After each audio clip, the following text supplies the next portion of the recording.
my naam is Nadia Jordan. Ek is in Richards Bay Primêre Skool. Ek is in graad 2. Kom, kyk hierdie lekker sappige mooi rooi appel. Wat net 'n happie. Een hap en Sneeuwwitjie se stem was stil, doodstil. Die storie van Sneeuwwitjie is beslis my gunsteling kinderstorie. Sy was uit oorlê deur haar nare jaloerse stiefma, wat haarself vermom het as 'n onskuldige, ou vriendelike tannie.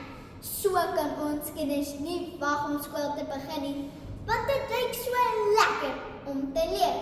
Maar as ons eers daar is dit 'n heel ander storie. Voorsitter, net so Sneeuwwitjie word ons kinders se stemme stil gemaak by die giftige appels van die skool vir ons voer. Die eerste gifappel druk ons kreatiwiteit dood. Ek en ouma sal altyd so lekker op die bekende sanger en liedjie-skrywer Yuri Els se liedjie rondom Dolly op sy album 18 lekker kinderliedjies wat hy op 2014 vrygestel het. Staan op, sit stil, boeke oop, leer jou les, oelalala. My vraag is nou, waar is die oelala's ek elke dag by die skool kom? En vertel word, kleur binne die lyntjies in, knip reguit. Nee Nadia, ons kan nie op die maan sit nie. Wel ek het my choppie sou graag op die maan sit en pizza eet.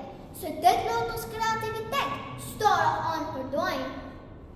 Die tweede gifappel steel ons boublokkies. Dink net as mense 'n toring bou met boublokkies, moet elke blokkie versigtig op mekaar gebou wees, want elke blokkie is belangrik. Maar as iemand so skool jou boublokkies steel, sou jou toring beslis nie sterk wees nie en hy sal omval. En ek het nog nie verlede week se plus en minus somme onder die knie nie. En dan sê juffrou ons moet maak. Nie later nie, nou dadelik. So nou moet ek wurmpies met geld sommer uitdink. En ek sien al hoe val my toring om. Mama lees my in die tydskrif Baba en Kleuter van Oktober 2024 'n artikel lê die werk vas dat 'n kreatiwiteitskenner George Land sê skole moet eers deeglik die werk vas lê voor hulle nuwe werk begin. Anders verloor die kind sy belangrike bouboeke.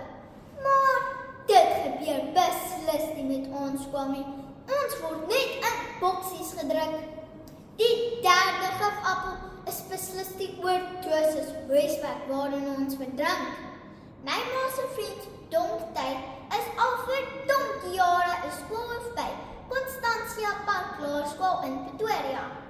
Hy sê vir mamma, hierdie is die nuwe skoolkurrikulum wat so luiwig is en vinnig beweeg skuld. So alwaar daar nie genoeg tyd is by die skool nie.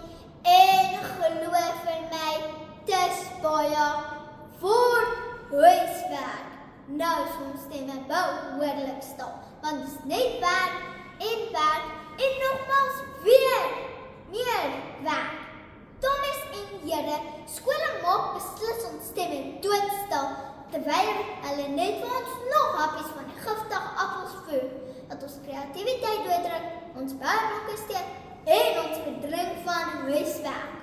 Ons stemme is belangrik, ons is hier om te leer, te vra en te droom, so skole gee ons stemme terug.